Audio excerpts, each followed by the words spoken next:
Welcome to the Postpartum Performance Podcast. If you're here to be empowered and encouraged, you're in the right place. I believe every woman deserves to learn who's in her corner, which is why this podcast was created, to share encouragement and intentional conversations around women's health, nutrition, and wellness for new mothers. In each episode, we will discuss ways for women to find truth for her health, to feel strong, and to be confident from the inside out. I'm your host, Dr. Lindsay Peczkowski, a performance physical therapist with a passion for teaching others about pelvic health and guiding mothers to build movement, confidence, and strength. I'm a lover of running and weightlifting and a healthy cooking enthusiast. All right, ladies, grab your coffee and settle in for an episode of the Postpartum Performance Podcast. Are you with me? Here we go.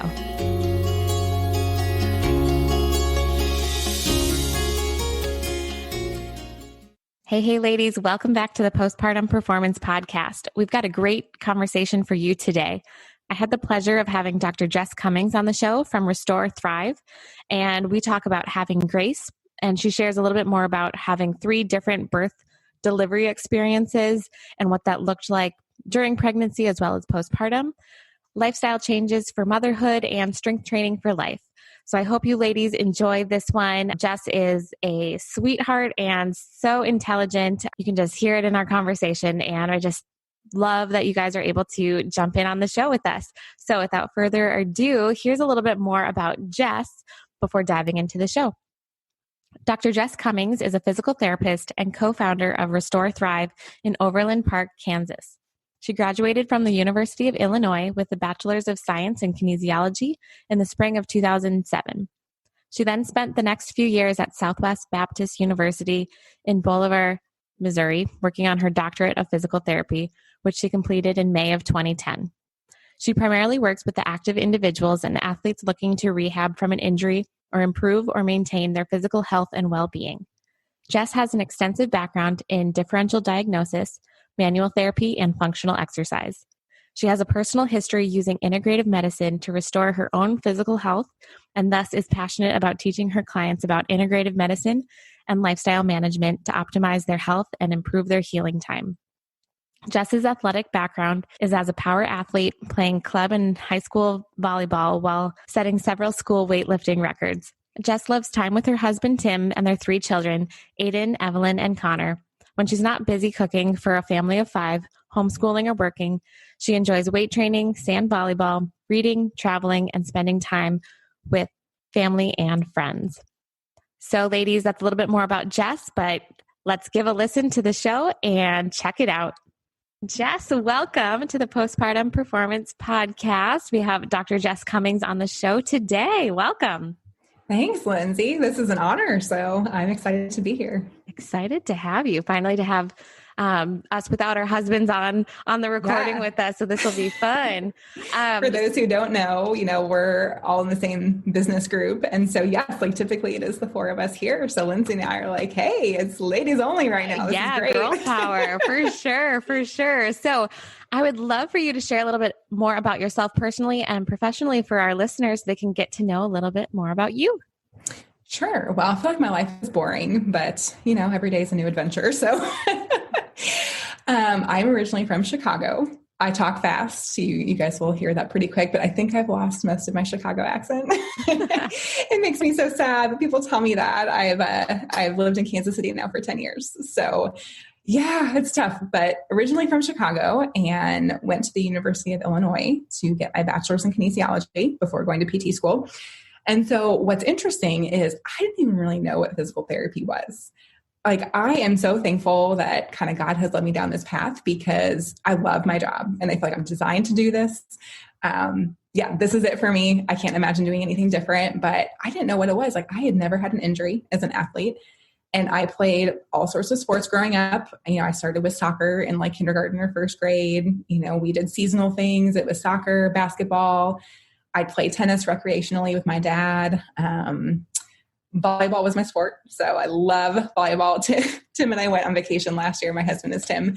And first vacation in 10 years. We're not doing that again. We'll be going on vacation more frequently. Yes, please do.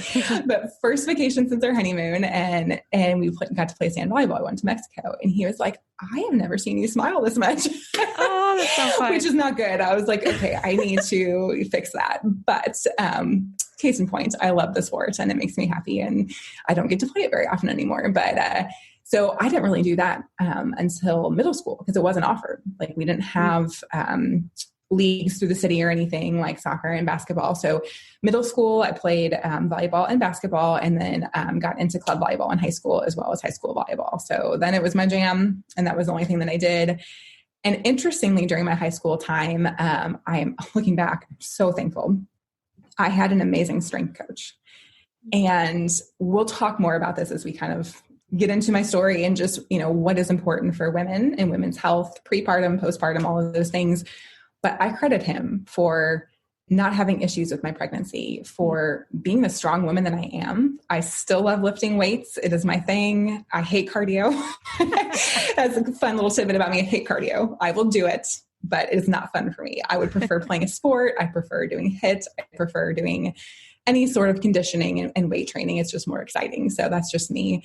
But yeah, so junior year of high school, again, I had no injuries growing up outside of sprained ankles. And that was not until I was 18. I had 3 in a row because I didn't rehab. So note to all of you listeners, if you have an injury, please rehab appropriately. See a PT. That's what we're for. But it didn't rehab, went back too soon and ended up, I think I sprained my left one twice, almost broke it one of those times. So it was pretty bad. And then the right one. But outside of that, somebody had mentioned to me, oh, I think you should be a doctor. And I was like, well, I don't want that liability. No way. So, but I knew I was kind of interested in the medical field. I'm an extrovert. I love people. So I knew I wanted to do something with that. Love to exercise. Didn't really want to be a personal trainer. So then somebody mentioned PT and I'm like, what the heck is that? And I didn't know. I just kind of chose it based on the little knowledge that I had. Get into undergrad and looking back, I'm like, holy cow. My prep for PT school was insane. Like, I don't know if any of you listeners know anything about the University of Illinois, but it's an excellent engineering program. Kinesiology, which is the study of human movement, I aced. Love it. Like that was right up my alley for PT school and prep for PT school. But all of those science prereqs, I bombed because you're taking these classes. There's 500 kids in a class. They're all the weed out classes for the engineering program. They're insanely hard. They make you fail and then they curve it. So like you pass, but it's still a horrible grade, right? Yeah. You feel so like that you're doing so bad. Yes. And so I took several of those science classes through at a community college locally. And I actually enjoyed them. I was like, oh, if I do well, I'll get an A. Well, how about that? Or if I, study, I'll get an A. Interesting. This is a new experience. But I kept with it. I almost switched psychology my sophomore year. I don't even remember why. And I didn't. And I'm thankful for that. So anyways, I ended up at Southwest Baptist University in Missouri, which is in Bolivar, Missouri, and went there for PT school. And that was also God's hand. Like the lady that I was volunteering with for PT in undergrad was like, I think you'd really like this university. It was the only PT school I got into. I applied to like 10. And like 180 from applying to undergrad where I got into all 13 schools I applied to, or however many it was a lot. PT school is competitive and it was tough. So, but it's just like, I think God knew I would never have chosen to come here. I would have stayed in Chicago. I was applying to like Duke and like places all like getting my little travel, like I'm just going to go somewhere fun and somewhere far away, which was a bad idea. So God knew. And interestingly, that was the only school I got into. So I ended up there and met my husband there. Also very unexpected. We both like talk about this now. When we met, it was like people had kind of told us, oh, you'll go meet your spouse there. And I'm like, I'm there for PT school. Like I'm gonna be working my butt off. I am not interested in meeting anyone here. And things happen. So was he in your PT class? He was. Yeah. And we got married the year before he graduated. Oh, fun. So then we were sitting next to each other and literally, long story short, our neighbor, I'm sitting in our front room looking at her house right now. She was our cardiopulmonary professor. Oh, shut up. And she teaches here in Kansas City. Now Bolivar is 2 hours south. So she would come down every summer and teach a semester long course of cardiopulmonary 8 weeks. It was intense. She's hilarious. She's awesome. Like, she did a great job. But she wanted us all to go around and introduce ourselves. And so Tim is sitting right behind me. I'm sitting with some of my girlfriends, and I introduced myself, and we had to say an interesting fact. So my interesting fact was, well, this is my husband. And I turned around. She was like, oh, so you're Mr. Jessica. She just had that. She's hilarious. And so anyways, yeah, so we had a fun time. We had a really fun time. We spent a lot of time together. I said I would never marry a PT because that was my thing. Well, never say never, because it won't happen. It's happened to me several times. Yeah. God has some special ways to show up for us, and when we say never or in absolutes. You bet. So Tim and I both graduated in 2010 and got to walk across the stage one after another, since it was alphabetical, and I took his name when we married. So that was fun. And moved to Kansas City right away, working at private outpatient clinics. And then 8 years later, we started our own business. So it took us a while to transition. We were doing half and half for a while. So we've had our business since the end of 2017, I think. Awesome. Oh gosh, don't ask me to do times. I don't know. I don't know what day of the week it is. Everything's blended together anyways at this point. Yes. And I probably should mention we have 3 kids, which is why my brain is not quite what it was. We have an 8-year-old son, Aiden, a 6-year-old daughter, Evelyn, and a 4-year-old son, Connor. So awesome. Awesome. Thanks for sharing that. Yeah. And that's a big reason actually why I asked Jess to be on the show today, because she has so much knowledge in the PT world, but also as a mother of 3, she has kind of an interesting perspective that I thought would be awesome to bring to listeners. When it comes to motherhood, postpartum recovery, and all of those types of things. So the thing that we wanted to really hone in on today for our kind of main topic that we wanted to share was that Jess actually had 3 different types of deliveries. Like, each child was a different delivery.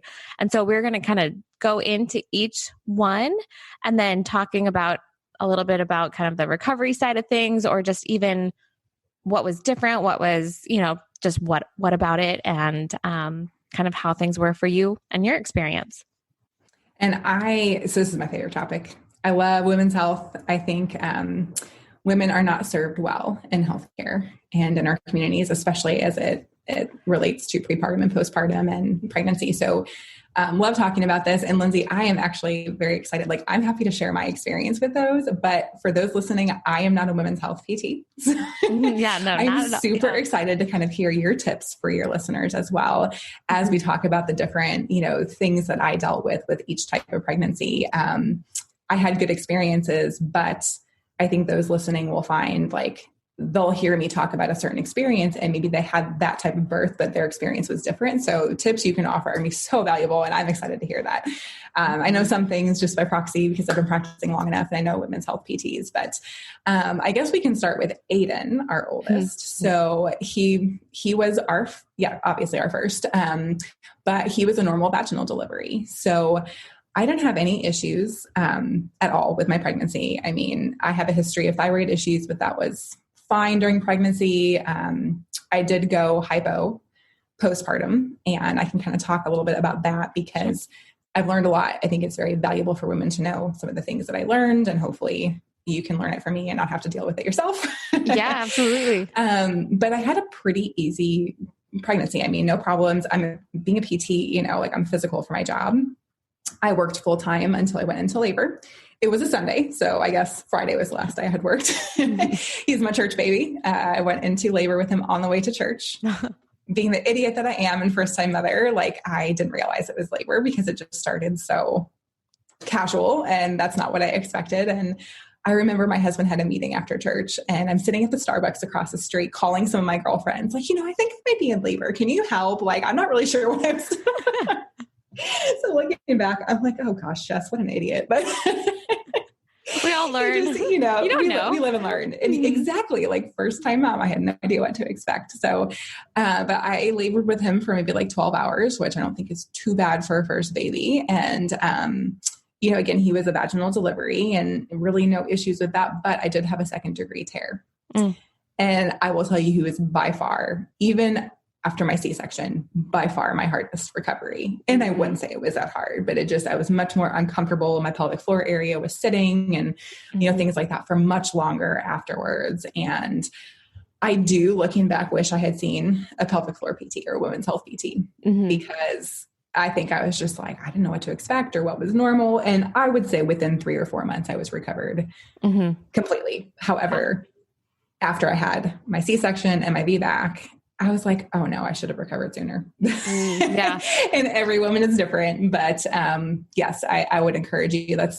I know this is probably something I can say at the end as far as what is the thing I want everyone to know, but like women's health PTs are phenomenal. Like what you guys do is so amazing. And I have seen so many patients over the years that, like, again, I'm not a women's health PT, so I'm seeing them for something else. They have back pain, they have neck pain, they have shoulder pain, but it's a complaint in their medical history that they have incontinence.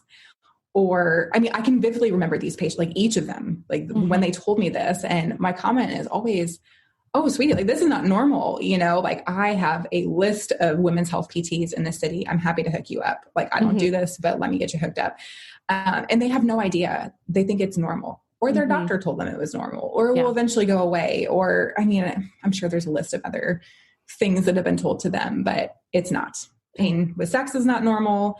Just being in pain is not normal. It's not normal to sit or hurt when you sit. It is not normal to pee when you laugh, you know, all of those things. So, I mean, I think women's health PT should be mandatory, at least like postpartum. Like you should have a checkup, just like you go for your 6-week follow-up with your OB. Let's make sure everything is okay here, because there's so much we can do, I think, to get on top of that. So sorry to get my soapbox. I'm super passionate about that.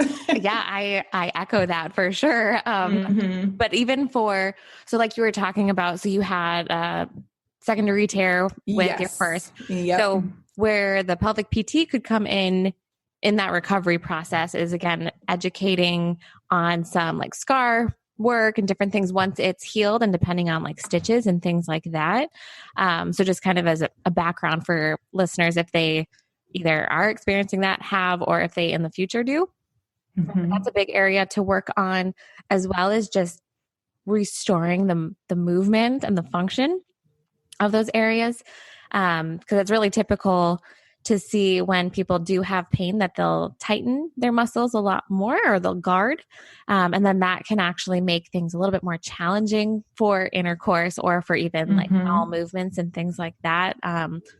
So learning different strategies to relax those muscles appropriately, and then kind of grading the stretch, and that depending on how the tissue is recovering is kind of a helpful thing to know, that with some of those tears, and prior to even baby being born, is doing some different stretching and different kind of positional things, which are really good options, and perineal stretching, just to kind of make sure that those areas are supple enough to actually expand the way that they need to be.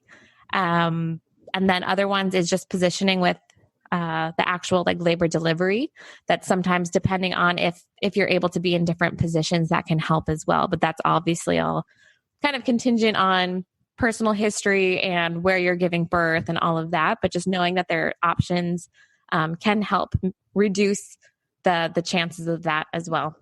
And I think that's so important, because they will tell you, for those who have had a second-degree tear or higher, it's not fun. So yes, if you can avoid that, and if you go into labor and delivery a little bit more knowledgeable, it will serve you well. And I will tell you, this is why, I mean, everyone knows Kegels, right? That's just do some Kegels. You'll be just fine. That'll improve your continence. But many women are hypertonic. I will tell you right now, I didn't know it at the time, but I was hypertonic before I had Aiden. So I don't think that helped. And first kid, right? My body's never done this. Things are not stretched out. I didn't know to do any of the perineal stretching, so I didn't.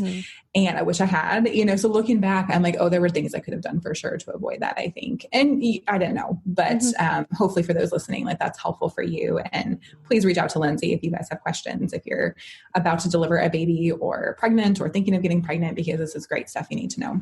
Yeah. And even asking your OB or whoever is going to be there during the delivery, asking them if they have certain positions that they prefer people delivering in, and just seeing like, what are you comfortable if I were to be in this position or this position? Because there are some doctors that don't want people in other positions because that's what they're comfortable with. So just being aware of the people that are a part of your birth team, if you have those options, so that you don't feel confined to a certain position or certain thing if you're not able to. I think that's super helpful. And something else that just jogged my memory too, and it was the difference between both my sons, my first being a normal vaginal delivery, my second son being a VBAC. My OB, I had a different OB because my OB was not on call. It was the doctor on call. So, and for both of my boys, my doctor did not deliver because she was not the doctor on call, my regular OB. And they were wonderful, but the doctor that delivered my oldest son did not tell me how softly or how hard to push at certain times. And that matters too, right, Lindsay? Like if you just push and push and push too hard, like you can also tear when maybe you could have let the tissue stretch a little bit slower. Or, you know, my OB that was on call for my youngest son, totally different. I vividly remember her saying like, okay, hold on, don't push hard. And the first one didn't say that. And I barely tore with my VBAC. I mean, he was born quicker, and I think just third kid, right? But, you know, he was born much quicker. She was really good about telling me those things. I think I kind of knew how to push a little bit better too, having been through that before. So, and she did stitch me up, but only because she was like, this is really going to sting when you go to the bathroom if I don't do it. So she was like, it's not bad. Like you don't even need one, but I'm going to do it so you don't hurt. And I appreciated that, but way easier recovery. Like, I mean, piece of cake. I was like, oh, I could have like 8 more kids if it was this way. Not really, but you're like, hypothetically, of course. Yes, exactly. Hypothetically. That's so funny. That did remind me with the pushing too. The pelvic floor and your jaw muscles actually have a lot to kind of connect in a way. So if you clench your jaw a lot, or if you find that you hold a lot of tension in your jaw, they actually have found in research that it associates with a little bit more hypertonic muscles in the pelvic floor, or just in general. So there's starting to become a little bit of a shift in how people are getting coached during birth to have their like mouth open more rather than kind of that like purple face, like pushing, and trying to breathe through it, and being a little bit more using the breath and that dynamic core system that we have been designed to have to naturally push the baby out with our core muscles, but also with the breathing that incorporates more of that with your pelvic floor as well, which I think is cool that there is a tide shift kind of happening with that slowly but surely as well. I love to hear that. And I didn't know that. I hadn't seen that research. That's fascinating. So cool. So everything. Well, and then I guess I don't want to leave my daughter out. We can chat about her. She was sandwiched in between, and she was my C-section because she was breech. Okay. So my experience was a little bit different than a lot of my friends I know, where it wasn't an emergency C-section. You know, we tried to flip her with a version, and I would love for y'all to meet my daughter. She's wonderful, and I'm so thankful for her. She's my girl, the only girl in the house besides me. But she got her mama's stubbornness. And I vividly, like, I wasn't watching. I didn't want to watch the version. My OB did a fantastic job. I heard it was horribly uncomfortable. I didn't think it was anything. I still don't want to watch. So I'm like laying on the table, you know, looking the other way. But my husband, of course, was there. And he was like, it was the freakiest thing. Like she got her flipped and took her hands away. And Evelyn was like, nope, flipped and right back to where she was happy. I mean, and the OB tried a couple of times, and she's like, you know, her heart rate's dipping a little bit. Like, she's just not going to go. I do this all the time. And if she's going to go, she's going to go. So she is our stubborn girl. And then she slept in her crib like that for a long time, where she was like, she would scrunch up next to one corner, I think where her head was at, kind of under my ribs. Like, that's how she felt comfortable. So it's just kind of so funny to see them in utero and then like out of utero and some of those habits. But yeah, she was my breech baby, like her daddy was also breech. So, you know, and had I known more at the time, you know, my OB was not comfortable with the breech delivery, which is why I loved her. And like, I opted, and I wasn't necessarily comfortable either. It's a little bit scary, but you know, for those listening, like, there are a lot of people who have done that, and there are people skilled in breech births. So if that's something that you really want, please find a provider, you know, that can do that for you, because I think it's possible to avoid a massive surgery, which, you know, C-section is a massive surgery. So, but I had a great experience. I mean, my OB, I'm healthy. So my OB did a fantastic job. I mean, I was out at the park walking her in the stroller a week later. Now, mind you, a very slow walk, but I didn't have pain. Like, I didn't have to stay on pain meds. And I mean, I'm just thankful. I have a supportive husband. I sleep well. Sleep is super important for healing. So outside of being up to nurse a new baby, right, you know, I was fairly well rested going into that birth. And I remember So, right, I have a toddler at home, and because she was a C-section, I was in the hospital a couple of days longer, and it was a new birth center. It's beautiful granite countertop. I felt like it was a spa. Like my girlfriends and I around here tease that like, this is amazing. So, I just get to relax with my daughter. She was a great nurser from the start, which my oldest son was not. And I'll talk more about that in a minute. I had low milk supply because of my thyroid problem. So she was easy. Like, I was like, oh, this is what this is like. Okay, I can do this. But my husband was like, I can't wait for you to come home. I remember thinking, like, come back. Nurses waiting on me here. Like, I have a toddler at home. I don't want to go home. Yeah. I'm just stay a little bit longer. Recliner all day. Like, why would I want to do that? So it was a good experience, but like I said, it was not an emergency, and it went smoothly, and my daughter was a good infant and good nurser. So, but I do think my health going into that, both the foods that I eat, how rested I was, my activity level really helps me with that. And being a PT, it's like, I was very conscious of, I know how to roll over in bed and not hurt my incision. Like I've already got that because it's just ingrained in my head to teach my clients this. Like I know how to do this. I know how to move efficiently. So, I recovered pretty well from that. So yeah. Really Any sensitivity at the scar or anything like that for you? Interesting that you say that, because even today, a little bit, and it does not bother me from day to day. But if I were to try and do some scar tissue massage, which being a PT, I should have done that more. I did not. PT you can still do stuff now. Yeah, I will, because you and I are chatting about it. Jogs my memory. Like I got to get in there. So a little bit, but nothing like annoying. I mean, I don't notice it with my jeans or clothes or anything. So perfect. Yeah, that's a big thing for a lot of women to be aware of, is that, like you said, it's a big abdominal surgery. It's a big surgery. There's lots of layers. Yes, so so you're gonna many have scar layers. tissue and lots of layers. So many layers. And so taking a look at that once things are like healed fully, to start working on some scar tissue work, just in general. Like if you had other surgeries too, we would do the same thing. It's just we want to do that there. There's so many areas that it kind of just culminates to that spot. And so just making sure that those areas are moving well, because I like to kind of explain it. It's almost like a snag in a shirt that once things start going, it'll just kind of keep pulling a little bit more this way. And so if you're experiencing pain in hip, low back, pelvic floor, any of that, it could be related to your C-section, or the scar at least. And just something to consider that, yes, it's a scar, but there's more work that you can do, even if it was years down the road. I actually was working with my husband's mom, and she had 3 C-sections.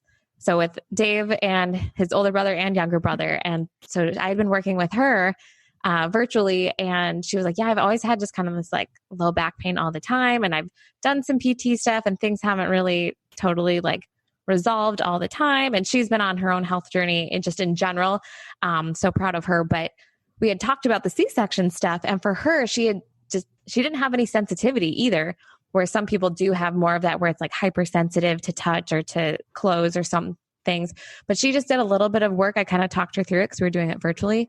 And she saw relief with her back pain in combo to the other core strengthening and all of that stuff. But it's something that helps kind of free up that area. So don't discount it. If you think that it's been a while, like her oldest is like mid 30s. So it's been a while since she's. So my daughter's 6, so I'm good, right? I can. Yeah, you got time. That's super encouraging. Yeah. So you got time, but just like knowing it's never too late to even just try doing some of that and some of that specific foundational core work that can help. For sure. I love to hear that. And like you said, like I teach this with my clients who've had total knees, and like you said, any other incision. So why not that area? Because when we move, regardless of what part of the body it is, our skin and our fascia has to move as well. So yes, like you said, there are so many connections around that area, so many muscles that cross that area. It's super important. And interestingly, I didn't mention this before because I kind of forgot about it, but I had an umbilical hernia with my oldest. Didn't even know what that was at the time, but I had this freaky looking belly button. My OB mentioned that, and I was terrified. Like I had really bad pain there for 2 weeks. And I think it was just how he was positioned in utero, because 2 weeks after that really started to be irritated, he like shifted and moved or maybe dropped or something. And it was like, I had no more pain. which I'm so thankful for. And I met with a general surgeon after I had him just to have it looked at. Like I had no pain postpartum, like no back pain, no pain in that area. But knowing when we wanted more kids, I was concerned. And he was like, I mean, it's so small. I can put a stitch in there, but knowing you're having more kids, like I would need to do mesh because you're going to expand. And I'm like, that's a terrible idea. Like, never mind. My like very conservative mind. I'm a PT, like everything we can fix with diet and exercise. Which I'm kidding. That's false, but a lot of things we can help. Yeah, and many. So I was like, well, that's crazy. I'm not letting you put something in there. Like I don't have any pain right now. I'll come back and see you if I need you. Yeah. I know where to find you if I do. I was really worried for my second and third pregnancies, thinking like, interestingly, I had no problem. And I'm interested, Lindsay, to hear your perspective on this. Katie Bowman, have you read her work? So what was her, I'm blanking on the name of her book. Was it just Diastasis? Recti? She has that. Yeah, she has that one. Is that what it's called? I think it's a very general term. It's very, diastasis. And I read that and it was super helpful because it was talking all about like, it's not so much that you need to get stronger. I mean, that can play a part because we do know, and this is more PT terms, but like Lindsay and I know that like when you strengthen an area, it does improve like the collagen bonds. And so yes, so strengthening and putting some tension through a muscle can help the tendon the muscle is attached to. So, and that area is pretty much all collagen and, that type of tissue. So, I mean, that's really, really important when you have, a diastasis. It's important to do some strengthening, but that was all I knew. And I hadn't been trained to deal with that yet. So reading that book, she talks a lot about the tension on that area, what pulls. And being a volleyball player, I am right-handed. I was a right-handed hitter. I was an outside hitter. So I think back, I did 8-minute abs in my, strength training every day in gym class or in my strength training program in high school. I have never, until being an adult and being a PT and a professional, have never mobilized my abdominal walls. I like, who smashes their gut, right? So for those listening, gut smash. Look it up. Kelly Starrett teaches it. That's where my husband and I got. It's amazing. But looking back, I think just some of my history of doing so much ab work and using a muscle and never mobilizing, just like we teach stretching for every other muscle in the body. Well, your abs need that too. And I just never have. So I think with my first pregnancy, I had, so much tension and then your belly expands. Well, what happens? You tear. So I'm thankful it's not bigger than it was. But, I wonder if I expected to have pain in second and third pregnancy, but I didn't because things were all stretched out. I train a little smarter now as a professional and an adult, and I mobilize a little bit better than I used to. So yeah, interestingly, but that was a little bit of a scary experience with Aiden, not really knowing what the future held for other, pregnancies and deliveries or postpartum. But to this day, I don't have issues there unless I do, which I don't really do sit-ups, but if I'm doing anything, I don't do crunches, that will irritate it. Anything else, it's no problem. So, and that's something with the diastasis recti. It's interesting because a lot of like popular culture will talk about closing the gap, meaning so when it's referring to when your abs, or people call it like ab separation. It's not truly your abs that are separated. It's the connective tissue that's basically thinning. So it's not as robust as it could be. So that's truly what it is. It's, you don't have like a tear in your ab.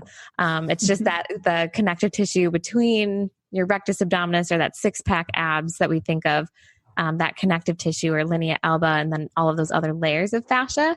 But it's really mismanagement of pressure is really where people are seeing the symptoms, because your core system has your diaphragm as the roof, pelvic floor is kind of that foundation. And then you have the deep ab muscles and other muscles within your back that make kind of that like corset. And that's really where things need to be stable and keeping kind of like all the insides in. Where when we're training for people, if they do have diastasis, we're going to be working on generating better tension for your transverse abdominis. So that really deep ab muscle, because that's really what we're looking for when I'm assessing and I'm checking, going down, starting up at kind of the sternum and then going down south basically, and kind of checking that whole area along the trunk. What's the tension there? And like, can you generate tension well and manage the pressure well? Because if there's a lot of depth, I'm concerned that those muscles aren't activating as well, as efficiently as they could. And when you actually do that, you generate tension through the linea alba and it kind of tightens more. And so where the closing the gap part comes in is more about people are trying to shorten or like make it closer to each other, but it's really, I would rather see someone have a little bit wider and less depth than someone that has a very, very narrow gap, but I can, put my whole finger down their abdomen. So it's kind of a combo of things, but being mindful of that with, like you were saying, certain exercises or different things you're aware of. Okay, I have these symptoms with this, either finding a new strategy or just doing a different version of that exercise or finding other things that are, more effective for you for that exercise is something that is very important rather than continuing to do that. And it comes back to habits that you're doing before pregnancy, during pregnancy, and after. It's not just after pregnancy and saying like, oh, well, it was just because of this. No, it was probably that you have some strategies or breathing patterns and movement patterns that got exaggerated because you had, your belly growing for 9 months. And so then now those tissues are still healing and kind of building up that integrity a little bit more. So yeah, so diastasis is a big one that we treat, and just being aware of that. We want to have a functional diastasis where you're breathing and managing those pressures appropriately, for sure, is a big thing. Absolutely. Love all of that. I mean, Lindsay, you have so much knowledge, amazing tips. And something else too, that I think it's important for women to be aware of who struggle with this. And this is something that, Katie Bowman's book taught me. So for those who don't know, Katie Bowman is a biomechanist. She studies human movement. She's phenomenal. She's brilliant. She wrote, what was her book? Move Your DNA too, right? Which is awesome. But anyways, something else that I really didn't think about, like all of our yoga pants, like how tight our clothes are, especially if it's cutting off like mid belly and it's pushing pressure up onto your diastasis. Not a fantastic idea. So women, when we stand and we suck our belly in, like that pressure has to go somewhere else. How you stand, how you sit, if you're all slouched over, it just pushes everything forward. If you're doing a lot of plank work or even push-ups, things in those early stages when you're weak there and you have pressure going down. I mean, there's a lot of things that I think functionally, and those are lifestyle things, like you were saying, are really important to the healing journey for somebody dealing with a pretty serious diastasis. So yeah, absolutely. So just have that awareness, see a PT, and just be observant, or even if you have, like ask your spouse or ask your friends and people you're around, like how you're standing, and just kind of even like have someone take a picture when you're not looking and just look at yourself. We kind of know what's decent posture. Like you don't have to look perfect, but you also know like, whoa, I didn't realize I was doing that. Cause it's usually the stuff that when we're not thinking about it, that we resort to those positions. That's the stuff over time that you're finding like, oh yeah, I do favor that side when I'm holding my kids, and I do, stick my butt out more. I tuck my bum under, or whatever those things are. My shoulders are up by my ears, like whatever those things are, you'll notice that. And you're like, oh, do I do that a lot? And then sometimes people will be like, yeah, you do. And you're like, oh, well, that's an opportunity to, change that movement and change that pattern a little bit more. Yeah, for sure. All right. Baby number 3, we talked a little bit about baby. Oh, Connor. Yes. My sweet Connor. He's so easy. He was such an easy baby. Yeah. I mean, I don't have a whole lot to say about that delivery other than I guess I do.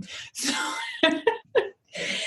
I think that this is my personal opinion. I think that OBs that tell you like, oh, you're only dilated at 2, you need to go home and come back. I mean, I would have had my child in the car had that happened, or at home. So being a VBAC, yes, he was VBAC. It went smoothly. Everything was fine. I was a great candidate for it since I'd already had a normal vaginal delivery. I did not have an emergency C-section because things weren't going well. It was planned because of a breech baby. So went great, but he was my overnight baby. Evelyn, 11:30, I had my section scheduled for, so I got sleep. Aiden, I slept great. Again, went in labor at 9. So Connor, 11 o'clock at night. I was like, I think those are labor pains. Lovely. It's like, really? Right now? I have 2 other kids. I have a 4-year-old and a 2-year-old. No, we're not doing this. And I went to bed for like 2 hours and then woke up, with more significant labor and never went back to sleep. So that was fun. But we went to the hospital, I think at like 5 a.m. And the same hospital I have my other 2 kids at. I still love it, speak highly of it. It's a great hospital and a great birthing center, but the overnight nurse was not so friendly to me. I get there and I'm like, okay, I've had kids before. Like I want an epidural now. Now with Aiden, I did not have an epidural literally until I had him, like almost having him. Like I thought I couldn't get it. It was too late. And it wasn't. Same with Connor. Not because I asked for one that late, because they were late to getting it to me. But anyways, so, when I got to the point where I'm like, okay, yep, let's go. Want an epidural. I'm ready to go. We get to the hospital 10 minutes down the road and the nurse checks me and she looks at me like I'm an idiot. And she's like, well, you're not dilated at all. And I'm like, are you kidding me? Because I'm in a lot of pain and I think I have a pretty high pain tolerance. So anyway, she's like, I'll come back in a little while, honey. And I'm just like, oh, all right, this is awesome. So, deal with it for a while. And the shift change happens around like 7. And I remember like asking the nurse, I'm like, please check me again. And I went from like nothing to 6 centimeters in 20 minutes.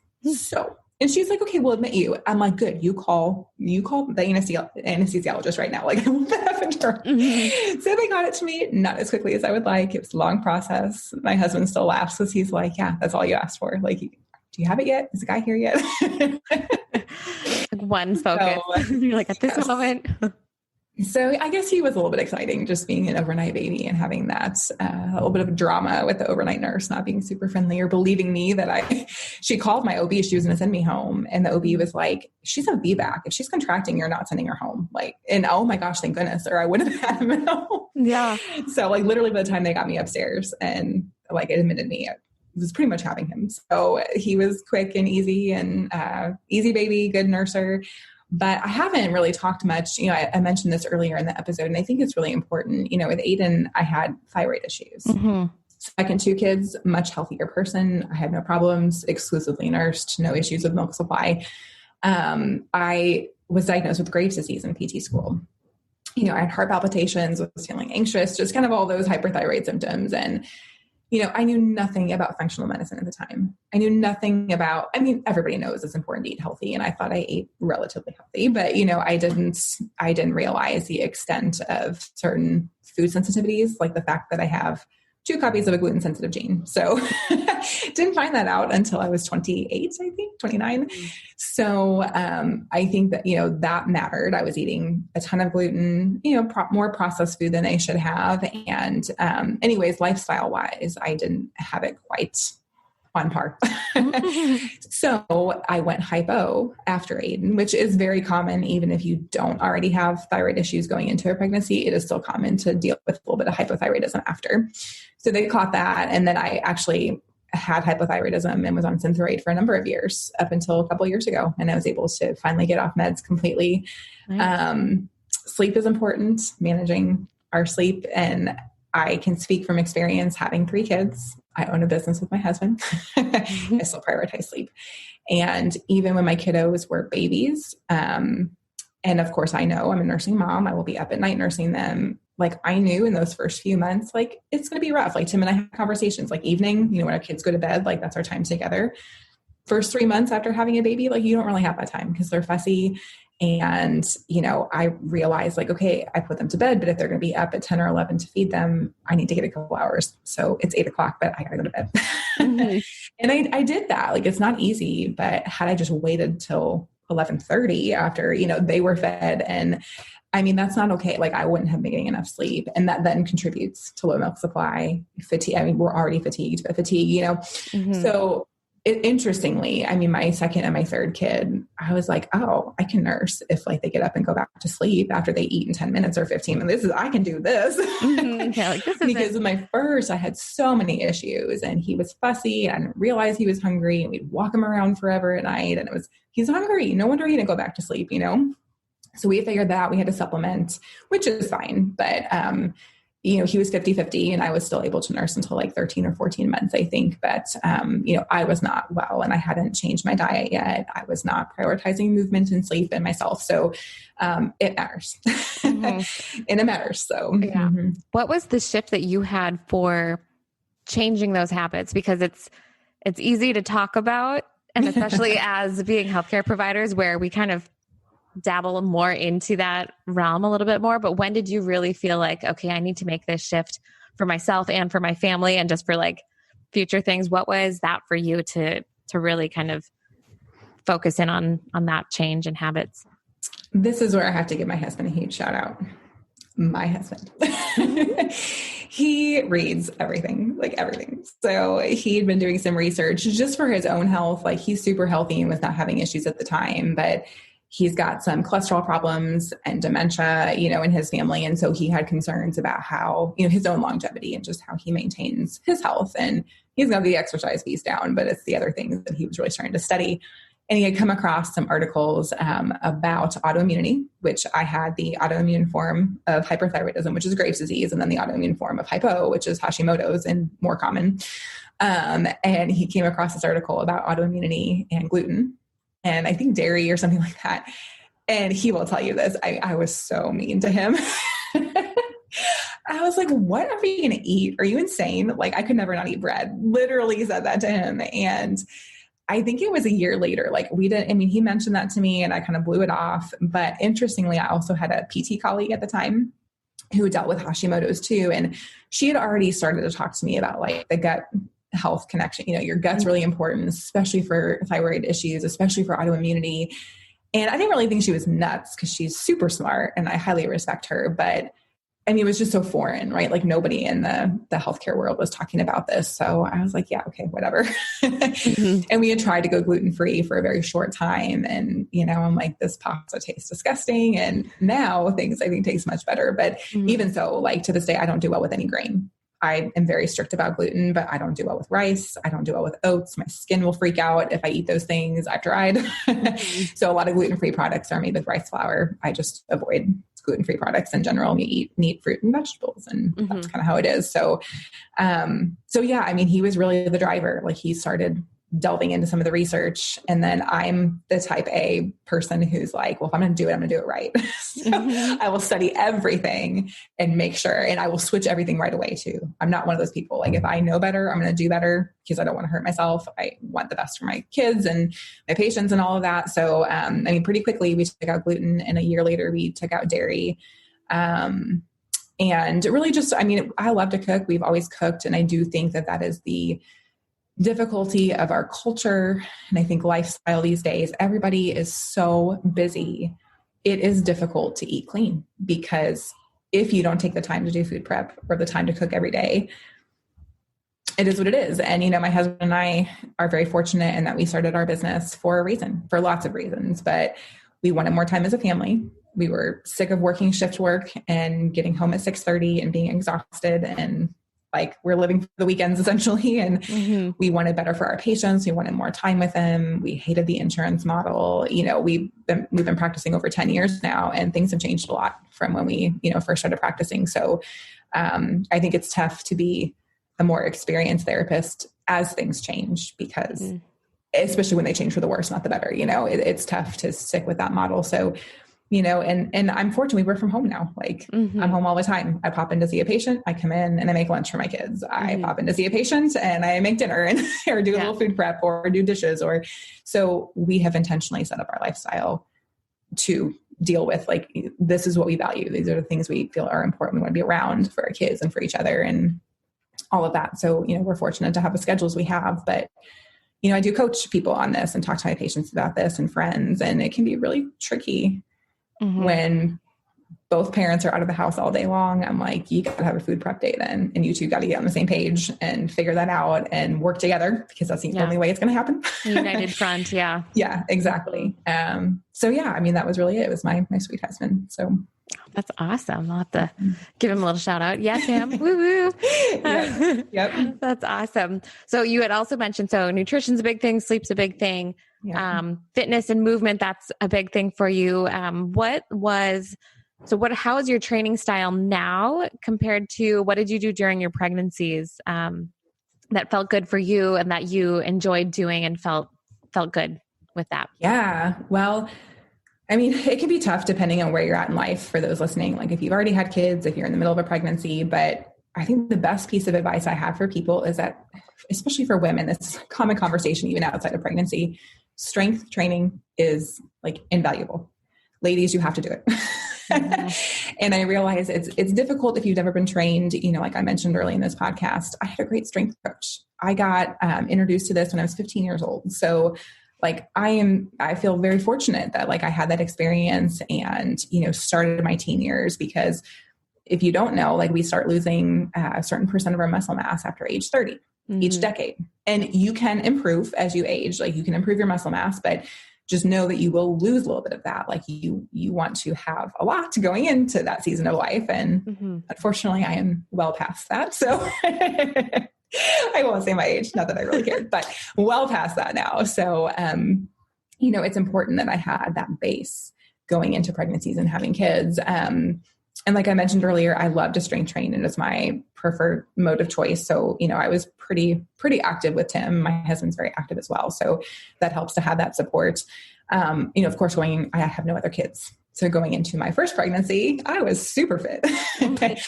What I will say is, being pregnant, working full time, I certainly did not train the way that I did pre-pregnancy, like maybe the first trimester, and I felt awful. So that was part of me kind of losing some of my fitness, was I felt terrible for 3 months. And by the time I started feeling better, now my belly's big. So really a lot of walking. I remember walking to try and induce labor as well with Tim. My job is active. I'm on my feet. So more like functional things.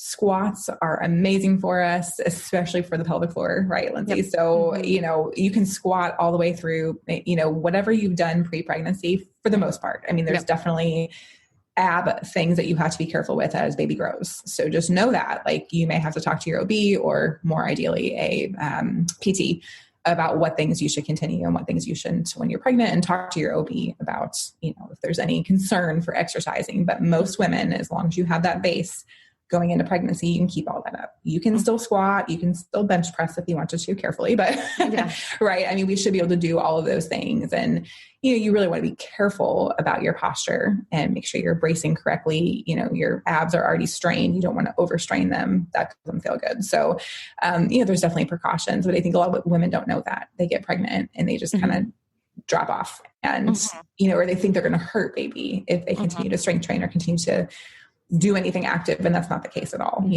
Again, yes, there are modifications, outcomes and baby health and stuff to be active in your pregnancy and just throughout, and building up that strength. And I always like to tell my pregnant mamas, or the ones that I'm working with, that if you can work on your like posture strengthening as much as you can, before getting pregnant, but during that pregnancy, because you realize that as breasts are getting larger, and then you start to then carry baby, feeding baby, all of those things, it's going to keep pulling you into that position. So the more like upper back strengthening and posture strengthening that you can do like preventatively, or like preparing for that, is going to help reduce so many things that a lot of people can have issues with or complaints about during postpartum time too. So. Well, and so many of those exercises are very safe and easy to do during pregnancy as well. Like you could, be in like a little bit of a hip hinge standing and doing some Y's and T's and, W's and things like that. So, I think that's awesome. I've seen a ton. I think all my friends have come to see me postpartum, the ones in town anyhow, because knee pain, hip pain, back pain, neck pain, upper back pain, mid back pain, is really tough. And, I wish I could tell you, Lindsay, that I was an amazing worker outer during my pregnancies, but I really wasn't. Like, I was a working mom and had all my kids in succession with, my first two are 22 months apart, and my middle and my third are 25 months apart. So they're all about 2 years apart. And we're just busy. I'm active. I don't sit around all day. I don't have a desk job, but I did not keep up with my strength training program like after Aiden. And I would do a little bit here and there. And we go to the park and we play, and, we, play a sport recreationally, occasionally with our family, if we were visiting or something. But I think something that really helps me a ton, and I coach a lot of people on this, both patients and friends who are seeing me, the body mechanics thing is so important. And I think some of me, like my base from many years ago, helped me too. I didn't start out my pregnancies deconditioned. I was very conditioned going into my first pregnancy, but then I had several kids, worked out when I could. And again, strength training is my mode of choice. So whenever I could, I'd be squatting, lifting, deadlifting, things like that. But I have never had pain. Like I don't struggle with back pain. I don't have hip pain. I don't have knee pain. I don't have upper back pain. I mean, I'm trying to think, maybe occasionally I get stiff, like all of us women, right? Who doesn't get tension in their, upper back every once in a while. But I don't have issues like most of the people that I know. And I don't think I'm anything special. I just think, I went in strong. The stuff is heavy. Like you have the baby, your body is all stretched out. Your muscles have no idea how to function. You have a 20-pound carrier plus the baby in it. And then the baby grows. You got to get the thing in the car. And like, I'm just fortunate that with what I do for a living, like I know how to move correctly. I know how to protect my back. I know how to brace my abs before I move. And I know how to pick up with my legs. I have really strong legs. But all of those things are really important. And a lot of the clients I see who are postpartum and struggling with any of the things we've mentioned before, sometimes that first session, is their history, but then it's the simple things. Let me see you squat. This is how you pick up something with weight. You don't twist. This is how you move. This is how you get the baby out of the crib. Oh my gosh, I watched it the other day because I was sending it to a client. My husband did a video on our YouTube channel, which our business is Restore Thrive. So you can check out Restore Thrive on YouTube, and it's called the Baby Deadlift. And my sweet girl, she was like 2. Oh my gosh, she's precious. And I barely remember her being that young. But it was exactly that. We were shooting a video on how do you pick up a baby from a crib correctly when they're kind of, they're squirmy and they're 2 and they're heavy. And so, that knowledge is really important as well. And that's something, you probably do that with your business, don't you guys? You can do preventive sessions. Like you don't have to wait till you have pain postpartum. You can go see Lindsay or Dave. Yeah. Maybe not for the women's health stuff, but they'll see you for other things. Yes. But just for some education, like if you feel like you don't know how to move your body correctly or how to lift correctly, that's a great thing to see Lindsay for before you have the baby so that you're prepared. Yeah, absolutely. I think that's huge you're basically conditioning for motherhood, like you're all of those things, but it's, to be the best mother that you can be, but also to be the best version of yourself. It's more about strengthening yourself so that you can actually show up and feel like you can thrive in that too. Like you don't want to be like so exhausted and like not able to do the tasks and the things that you want to be doing as a parent or even just as an adult, and like active lifestyle stuff too. It's huge. So just knowing that there's options and there's ways about it and you can make those changes and that progress. We tell our patients that all the time, not even just mommies, like you are training for life. Like literally every time I deadlift and I go grocery shopping, I'm like, this is why I deadlift, because I get my car out of my van or all my groceries out of my van and I'm deadlifting to do that. So this is why I do it, so I don't hurt my back. Yeah, that's perfect. That's super perfect. Important. Yep.